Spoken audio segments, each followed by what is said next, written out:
Hai anak-anak semua, jumpa kembali bersama teacher dalam pendidikan agama Buddha dan Budi Pekerti. Dan pada pertemuan ini kita akan membahas tentang kriteria agama Buddha. Tujuan dari pembelajaran yang kita lakukan pada hari ini yaitu 1. Siswa mampu memahami kriteria agama Buddha. 2. Siswa memiliki pengetahuan tentang klasifikasi umat Buddha berdasarkan pada sila atau latihan moralitas. Yang ketiga, siswa memiliki pengetahuan tentang negara-negara yang menganut ajaran Buddha atau Buddha Dharma. Karena teacher sudah menyampaikan tujuan dari pembelajaran yang kita lakukan pada hari ini, teacher berharap Anda semua dapat menyimak materi yang teacher akan sampaikan. Yang pertama, kita akan membahas tentang apa itu agama Buddha. Agama Buddha atau sering juga disebut sebagai Buddha Dharma adalah agama atau suatu keyakinan yang muncul pertama kali di India, di mana agama Buddha atau Buddha Dharma ini dipelopori atau ditemukan atau disabdakan atau dibabarkan oleh Buddha Gautama. Ajaran yang disampaikan oleh Buddha ini disebut sebagai Dharma. Nah, secara umum arti dari Dharma sendiri adalah kebenaran. Karena ajaran ini disampaikan oleh Buddha, kemudian timbul pertanyaan, apa itu Buddha atau siapa itu Buddha? Buddha adalah gelar bagi orang atau makhluk yang telah mencapai kecerahan sempurna atau telah mencapai pencerahan sempurna. Di dunia ini ada 3 jenis Buddha, yaitu Sama Sambuddha, Paceka Buddha, dan Sawaka Buddha. Karena dibabarkan oleh Buddha Gautama, tentu saja kita ingin tahu siapa sih Buddha Gautama. Buddha Gautama merupakan Pangeran Siddhartha yang merupakan anak dari Raja Suddhodana dan ibunya yang bernama Ratu Mahamaya. Beliau berasal dari suku Sakya dengan marga Gautama. Beliau adalah putra mahkota dari kerajaan Kapilawastu.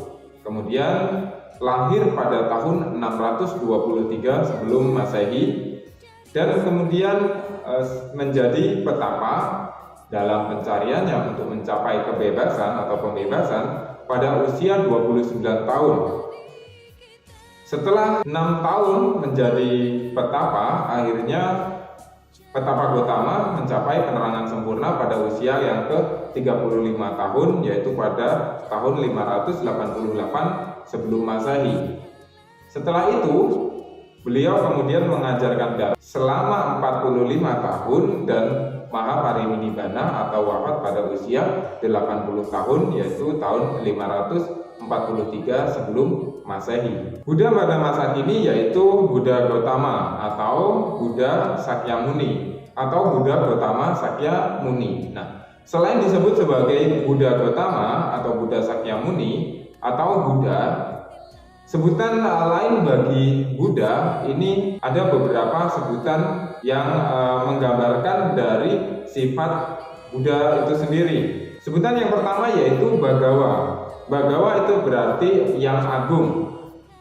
Kemudian sebutan yang kedua yaitu Tathagata, yang berarti yang menemukan kebenaran.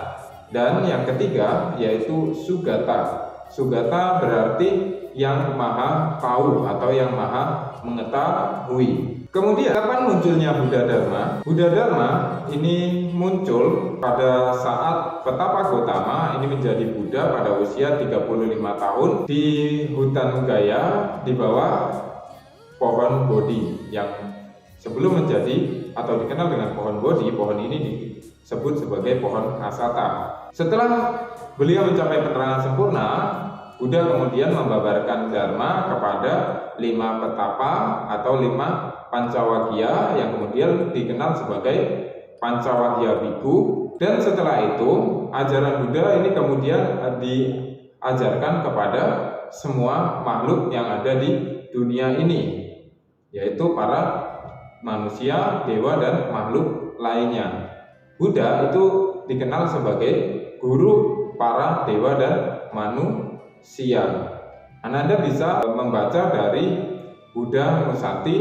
Nah, di situ Ananda bisa mengerti tentang bagaimana kemuliaan dan sifat-sifat agung dari Buddha. Nah, kemudian setelah itu Buddha mengajarkan Dharma selama 45 tahun dan kemudian berlanjut hingga sampai saat ini, bagaimana setelah beliau mahaparinibbana, ajaran Buddha ini kemudian diteruskan oleh para pengikut atau para siswanya, dan sampai saat ini berusia sekitar lebih dari 2500 tahun. Buddha setelah mengajarkan Dharma selama 45 tahun, kemudian beliau wafat atau mahaparinibbana, dan kemudian ajaran Buddha ini dipahami, kemudian dipraktekkan dan dijalani oleh para siswa Buddha, baik itu siswa Buddha berumah tangga maupun siswa Buddha yang menjadi pawajita. Nah, untuk menjaga kelestarian Dharma, kemudian ajaran Buddha ini dihubung dalam sebuah kitab yang kemudian dikenal dengan nama Tripitaka. Tripitaka ini berarti 3 keranjang. Tripitaka ini dibagi menjadi 3 bagian atau 3 pitaka, yaitu Vinaya Pitaka, Sutta Pitaka, dan Abhidhamma Pitaka. Agama Buddha ini pertama kali muncul di India, dan setelah mengikuti perkembangan zaman dan juga perkembangan dari kehidupan yang ada di bumi ini, agama Buddha kemudian menyebar ke segala penjuru dunia. Beberapa negara yang warga atau masyarakatnya memeluk atau menganut ajaran Buddha atau Buddha Dharma, yaitu yang pertama, negara-negara Buddhis yang terdapat di Asia. 1 yaitu ada India, 2 ini Thailand, 3 Sri Lanka, kemudian Burma atau Myanmar, kemudian ada Nepal, Tibet, Jepang, Korea, Tiongkok atau RRT, kemudian ada Vietnam, Kamboja, Laos, dan Taiwan. Di samping itu ada juga beberapa negara yang masyarakatnya juga memeluk ajaran Buddha, yaitu ada Singapura, Malaysia, dan Indonesia.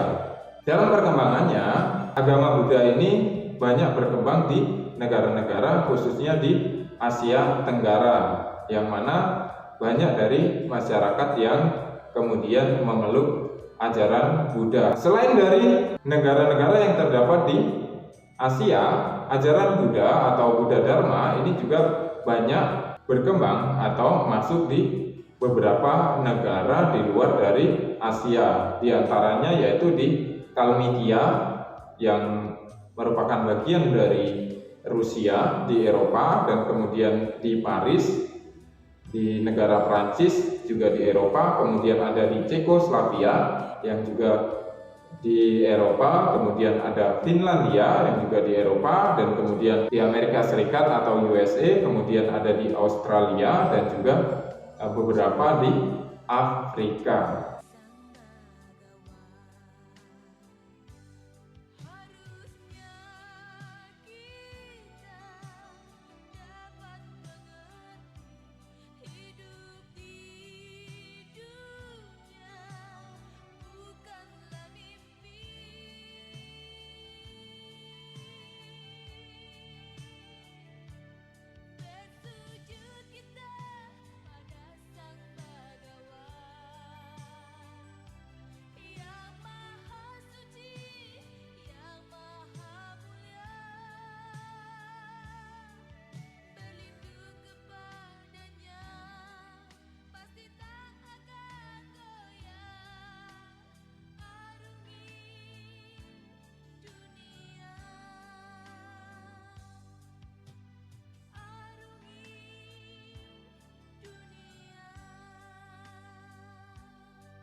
Dalam kemasyarakatan Buddhis, ya umat Buddha itu terbagi menjadi 2, yaitu Pawajita dan juga Garawasa. Pawajita adalah mereka para umat Buddha yang meninggalkan kehidupan duniawi atau menjadi petapa, dan Garawasa merupakan umat Buddha perumah tangga atau umat Buddha yang menjalani kehidupan berumah tangga. Untuk penjelasan tentang umat Buddha kita akan bahas di pertemuan yang selanjutnya. Nah, untuk pertemuan yang selanjutnya kita akan membahas tentang kriteria atau pokok-pokok ajaran Buddha dan juga kemasyarakatan umat Buddha. Oke, Ananda semua, demikianlah materi yang telah teacher sampaikan tentang kriteria agama Buddha. Semoga Ananda semua dapat mengerti dan memahami apa yang telah teacher sampaikan. Teacher akhiri dengan Sabisata Bhavantu Sukhitata. Semoga semua makhluk hidup berbahagia. Sadu, sadu, sadu. Namo Sang Hyang Adi Budaya. Namo Buddhaya.